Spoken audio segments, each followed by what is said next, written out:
The community center was decorated with banners reading Martinez Family Reunion 2025, and the smell of barbecue filled the humid Texas air. I sat at the far end of the picnic table, the spot nobody wanted, right next to the coolers where people would constantly reach past me for drinks.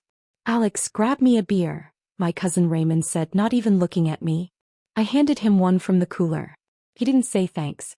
"So Raymond just got promoted to regional sales director," Aunt Linda announced to the gathered crowd of 30-plus relatives. "His territory covers 5 states now." "That's my boy," Uncle Joe bellowed, slapping Raymond on the back.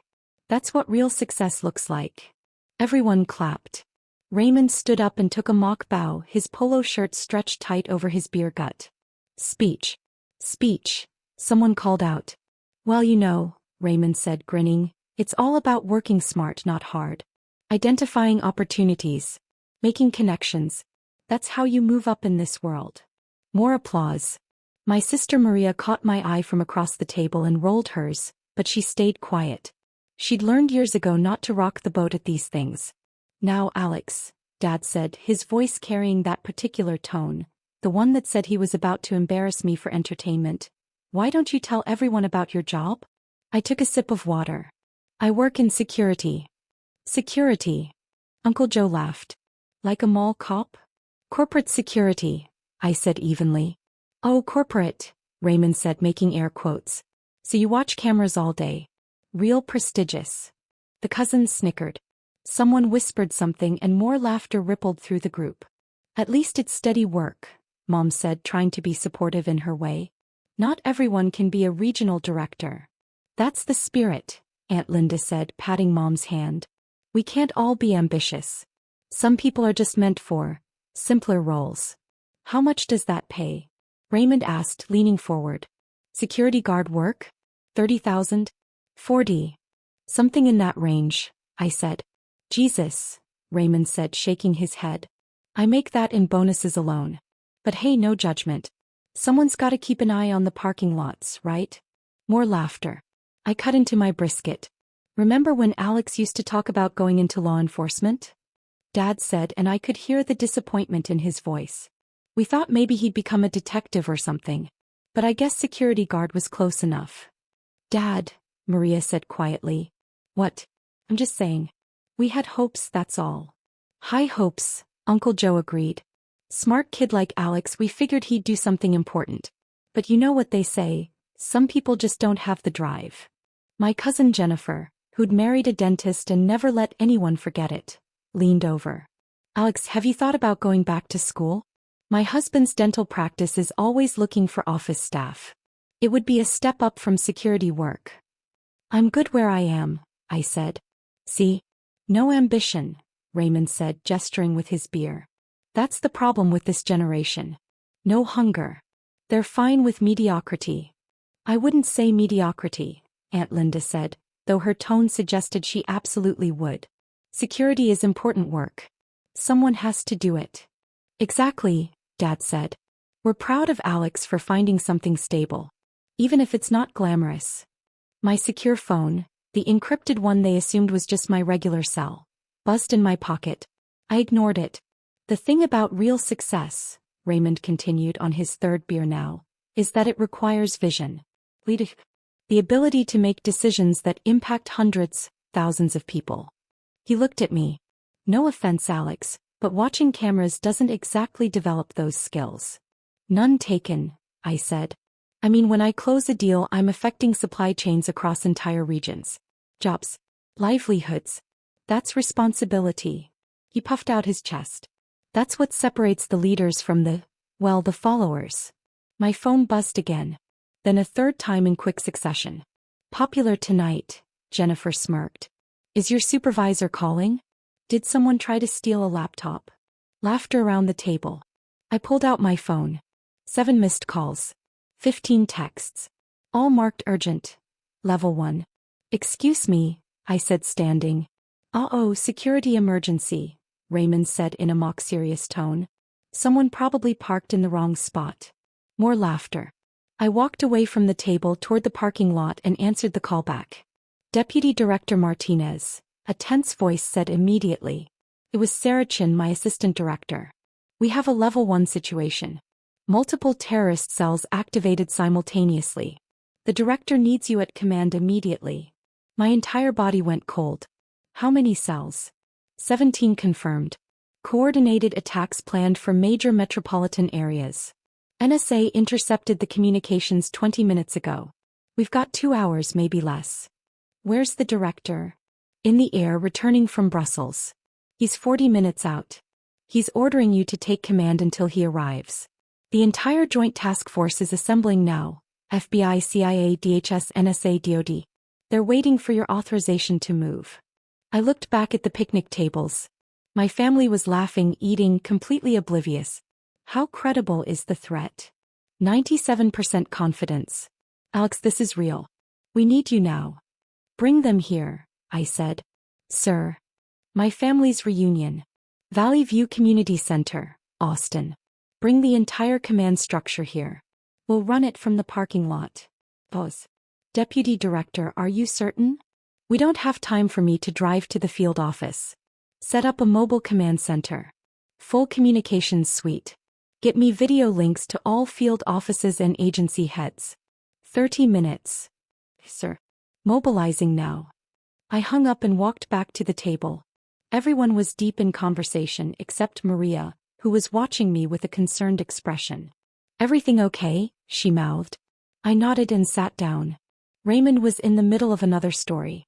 So I told the client, you want quality? You pay for quality. That's the kind of tough negotiation that closes deals. You have to be willing to walk away. That's real business acumen, Uncle Joe said admiringly. It's about leverage, Raymond continued. Understanding power dynamics. Knowing when you have the upper hand. He glanced at me. Stuff you don't really learn watching security monitors. Probably not, I agreed. My phone buzzed. Sarah, 20 minutes out. Full tactical team. Satellite uplinks. Every agency head is standing by. You gonna answer that? Dad asked, annoyed. Can't you just enjoy family time? Work is calling, I said simply. On a Saturday? Aunt Linda sked. That's what happens in those low-level positions. No respect for your personal time. When you're actually in charge, Raymond said, people wait for you. They don't call you on weekends demanding you handle every little crisis. My phone rang. I answered it on speaker before anyone could comment. Martinez. Deputy Director, this is General Hammond at the Pentagon. His voice was crisp, military precise. We have F-16s ready to scramble for aerial surveillance of the target zones, but we need your authorization to move them into position. The table went silent. Raymond's beer stopped halfway to his mouth. General, what's the current threat assessment? Asked my voice calm. 17 simultaneous targets. Major cities. Our best window for intervention is the next 90 minutes. After that, the cells go dark and we lose them. Authorization granted. Move the aircraft into position but maintain holding pattern until I give the word. I don't want to spook the targets before we have all teams in place. Understood, Deputy Director. Standing by. I hung up. You could have heard a pin drop. Deputy Director? Dad said weakly. My phone rang again. I answered. Martinez. Sir, this is Director Williams. The FBI director's voice was tight with stress. I'm 25 minutes from landing. Sarah briefed me on your mobile command plan. Unconventional, but given the timeline, I support it. Can you hold the fort until I arrive? Sir. All agencies are coordinating through me. We have eyes on 14 of 17 cells. Closing in on the other 3. Good. Alex, I'm putting our entire counterterrorism apparatus under your direct command until I touch down. The president is being briefed now. He may call you directly. Understood, Director. And Alex, don't let these bastards hurt anyone. Whatever resources you need, you have them. Yes, sir. I hung up. The phone immediately buzzed with incoming video calls. I could see notification after notification stacking up. Raymond's face had gone white. You're the FBI Deputy Director? Counterterrorism Division, I said, scrolling through the alerts. I've held the position for 2 years. But you said security, Uncle Joe stammered. National security. You assumed I meant building security. A convoy of black SUVs turned into the parking lot, moving fast. Then more vehicles. Tactical vans, communications trucks, unmarked sedans. Within seconds, the parking lot looked like a scene from a movie. Sarah Chin stepped out of the lead vehicle, phone pressed to her ear, surrounded by agents in tactical gear. She was 50 years old, 25 years with the Bureau, and one of the sharpest minds in counterterrorism. Behind her, a team was already setting up a mobile command center. Satellite dishes deploying, screens flickering to life, dozens of personnel moving with practiced efficiency. "Deputy Director," Sarah said, approaching the picnic area. She handed me a tablet. "Current status. 14 cells located and under surveillance. SWAT teams in position at each location. CIA has identified the funding source. NSA has the communication intercepts. Everyone's waiting for your go order." I scanned the tablet. 14 different cities. 17 terrorist cells. Hundreds of potential casualties if we failed. "Where are the missing 3 cells?" I asked. "Chicago, Seattle, and Miami. We have partial intelligence but no confirmed locations yet." "How long until we lose the window?" 75 minutes, sir." I looked at the data, my mind racing through scenarios, probabilities, risks. Around me, my family sat frozen, forks suspended in midair, mouths open. "Pull up the tactical maps," I said to Sarah. "I want real-time feeds from all 14 locations." "Yes, sir." She snapped her fingers and 2 agents brought over portable screens, setting them up on the picnic tables, right where the potato salad had been moments before. The screens came alive with aerial views, street cameras, building schematics. Each one showed FBI tactical teams in position waiting. My secure phone rang. I answered. "Martinez. Deputy Director, this is CIA Director Reeves. We've identified the 3 missing cells. Sending coordinates now." "How confident are you in the intelligence?" 92%. "We have assets on the ground confirming. Get FBI teams to those locations. I want eyes on all 17 cells in the next 15 minutes. Already in motion, Deputy Director." I hung up and looked at Sarah. "Status on the SWAT teams?" "Ready and waiting at all locations, sir. They're just waiting for your order." I pulled up the communication intercepts on the tablet, reading through the chatter NSA had captured. The attacks were timed to happen simultaneously in 2 hours. Maximum chaos, maximum casualties. "We go in 90 minutes, I said. "Simultaneous raids on all 17 locations. I want every cell taken down at the exact same moment so none of them have warning to scatter or accelerate their timeline." "Sir." "I'll coordinate with all field offices." Sarah walked away, already issuing orders. Around the command center, dozens of agents were on phones, typing on laptops, monitoring screens. The parking lot had transformed into an operational hub. I looked back at my family. They were staring at me like I was a stranger. "You run counterterrorism?" Dad whispered. "For the FBI?" "Deputy Director of the entire division," I confirmed, my eyes back on the screens. "I oversee all domestic counterterrorism operations." "How many people report to you?" Raymond asked, his voice barely audible. 3,000 agents directly. But for something like this, I have operational authority over multiple agencies. Today that's about 12,000 personnel across FBI, CIA, NSA, DHS, and DoD. Jennifer's phone was in her hand, trembling. He was clearly Googling me. "Oh my God. You're on the FBI leadership page. Your photo is right here."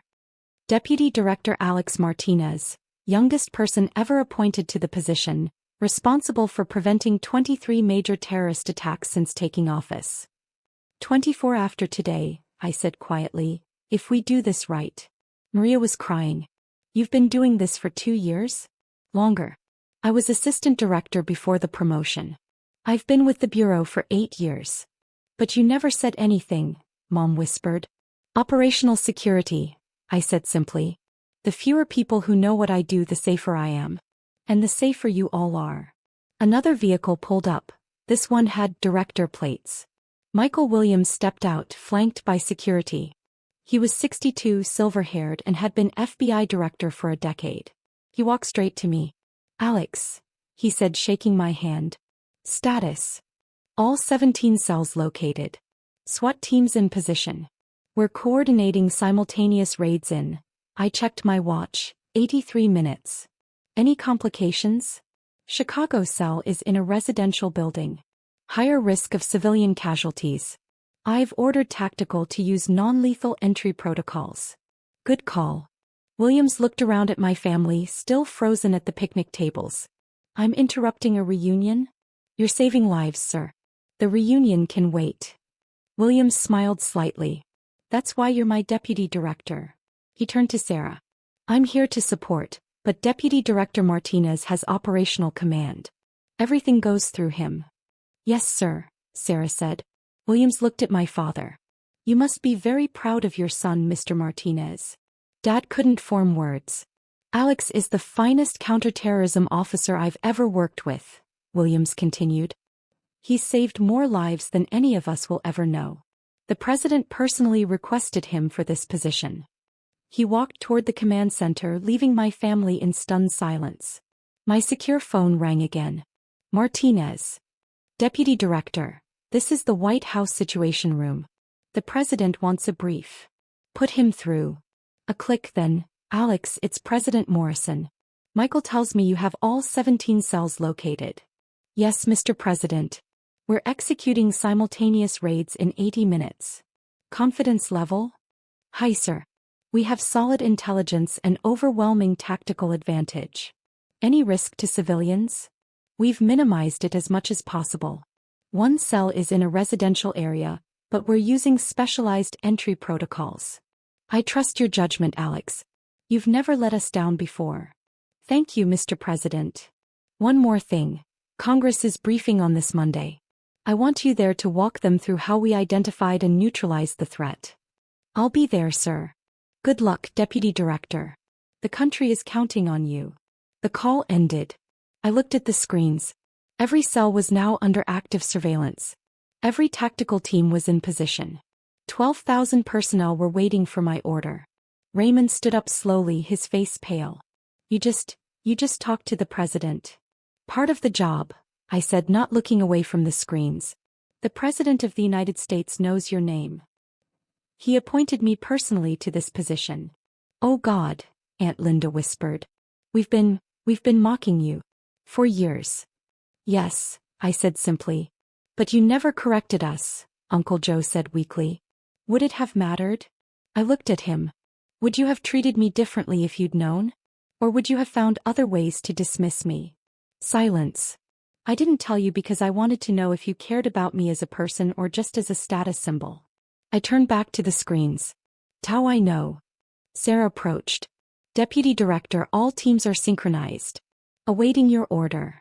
I checked the timeline. Everything was aligned. The cells had no idea we were watching. The tactical teams were ready. The window was perfect. Status on the Chicago residential situation? I asked. Team leader confirms they can execute with minimal risk. Building has been quietly evacuated under the guise of a gas leak. Smart.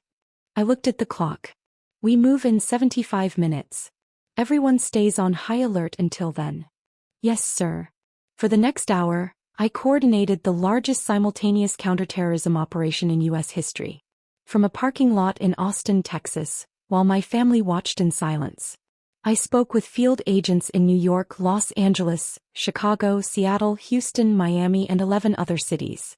I reviewed tactical approaches, approved contingency plans, coordinated with local law enforcement. Every decision flowed through me. Director Williams stood beside me, occasionally offering input, but mostly letting me run the operation. You're doing excellent work, Alex, he said quietly during a brief lull. Thank you, sir. Your family seems shocked. They thought I was a mall security guard. Williams raised an eyebrow. A mall security guard who has the president on speed dial? They never asked what I actually did. Their loss, Williams said. You're one of the finest officers I've ever had the privilege of working with. The clock hit the final minute. All teams were in position. All communications were live. 17 simultaneous raids, perfectly coordinated across 12 time zones. All teams, I said into the command radio. This is Deputy Director Martinez. On my mark, you are authorized to proceed. We move in 3, 2, execute, execute, execute. On the screens, 17 tactical teams moved simultaneously. Doors breached. Flashbangs deployed. Within seconds, all 17 terrorist cells were in custody. Not a single shot fired. 0 civilian casualties. All teams reporting successful apprehension, Sarah said, her voice tight with relief. Sir, we got them. All of them. Director Williams clapped me on the shoulder. Outstanding work, Deputy Director. Reports flooded in. 17 cells neutralized. 43 terrorists in custody. Weapons seized. Attack plots disrupted. Potentially thousands of lives saved. I let out a breath I didn't know I'd been holding. Ladies and gentlemen, I said to the command center, exceptional work. Sarah, coordinate with field offices for processing. I want full debriefs from every team leader within 24 hours. Yes, sir. I turned to Williams. Sir, I'll have the full operational report on your desk by tomorrow morning. Take Sunday off, Alex. You've earned it. With respect, sir, I'd rather finish the paperwork while it's fresh. Williams smiled. That's why you're my deputy director. But seriously, take the evening. Spend time with your family. I looked at my family still sitting at the picnic tables looking shell-shocked. I'm not sure they want my company right now, sir. Then they're fools, Williams said bluntly. He raised his voice. Ladies and gentlemen, your son and brother just saved thousands of American lives. You should be honored to know him. He walked to his vehicle, leaving me standing there.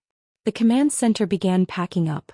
Within 30 minutes, the parking lot was clearing out. Sarah was the last to leave. Hell of a way to spend a family reunion, sir, she said. Could have been worse. True. We could have failed. She smiled. Good night, Deputy Director. And for what it's worth, your family doesn't deserve you. Good night, Sarah. Her vehicle drove away and suddenly it was just me and my family again. The parking lot was empty. The picnic tables were scattered with cold food and abandoned plates. Raymond stood up first. Alex, I don't even know what to say. That's a first, I said. We were so wrong about you. All of us. For years. Yes, you were. Can we? Dad started then stopped. Can we start over? Can you forgive us? I looked at each of them. Dad, Mom, Uncle Joe, Aunt Linda, Raymond, Jennifer, all the cousins who'd laughed at me. All the relatives who'd assumed I was a failure. I don't know, I said honestly. You spent years mocking me. Years assuming the worst. Not once did any of you ask what I actually did. You just decided I was mediocre and treated me accordingly. But we didn't know, Mom said, tears streaming down her face. That's exactly the point, Mom. You didn't know and you didn't care to find out. You just assumed. We're sorry, Maria said quietly. She was the only one who'd never mocked me. For what it's worth, I always knew you were doing something important. You had that look, like you were carrying something heavy. You should have said something, I told her gently. Would you have told me if I'd asked? I considered that. Probably not. Operational security. Then I'm just glad I know now. He hugged me. I'm so proud of you, Hermano. I hugged her back. The others stood there uncertain. Alex, Raymond said, I said terrible things. About you being mediocre. About having no ambition. I was so wrong. Yes, you were. Can I make it up to you? I looked at him. Raymond, you're a regional sales director. I run counterterrorism for the entire country. We operate at different levels. I don't need anything from you. He flinched like I'd hit him. That's not meant to be cruel, I continued. It's just reality. You all spent years comparing yourselves to me and finding me wanting. Now you know the truth and suddenly you want a relationship. But nothing has changed except your perception. Everything has changed, Dad said. We see you now. Really see you. Do you? I asked. Or do you just see my title? No one had an answer. I need to think about this, I said. About whether I want to maintain relationships with people who only valued me once they learned I was successful. Please don't shut us out, Mom begged. I'm not. I'm just taking time. I checked my watch. I have debriefs to conduct and reports to file. Thank you for the reunion. I walked to my car, a modest Ford because despite my salary I'd never seen the point in flashy vehicles. My family watched me leave standing in the parking lot where an hour ago, I'd coordinated the largest counterterrorism operation of the decade. My phone rang as I drove away. The Deputy Director, NSA, just confirmed we caught 2 additional suspects in the intelligence sweep. The threat is completely neutralized. Excellent work, Sarah. Sir, the director asked me to tell you. The president wants you at the White House tomorrow for a commendation ceremony. Of course he does, I said, smiling slightly. Also, CNN is already running the story. FBI disrupts major terror plot. You're going to be on the news. Send the media requests to public affairs. I don't do interviews. Already done, sir. Oh, and Deputy Director? Your family is probably Googling you right now. Let them. I hung up and drove home to my apartment in downtown Austin. A normal middle-class apartment because I'd never needed anything fancy.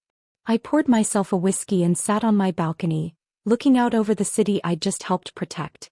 My phone lit up with texts. Raymond, Jennifer, Uncle Joe, Dad. All of them apologizing, begging for another chance. Maria's text was different. I love you, Hermano. Proud of you. Always have been. I texted her back. Love you too. And thank you. The others I left unanswered. Maybe someday I'd forgive them. Maybe someday we'd rebuild those relationships. But tonight I was going to sit here and enjoy the quiet knowledge that I'd saved thousands of lives while they'd laughed at me for watching cameras. Tomorrow I'd go to the White House and receive a commendation from the president. I'd brief Congress on the operation. I'd coordinate with international partners on the investigation. But tonight I was just Alex Martinez sitting on my balcony, knowing that I'd done my job well. My phone rang one last time. Director Williams. Alex, I just got off the phone with the president. He's recommending you for the Presidential Medal of Freedom. Sir, that's not necessary. It absolutely is. What you did today was extraordinary. You saved thousands of lives and coordinated the most complex counterterrorism operation in Bureau history. Take the win, Deputy Director. Yes, sir.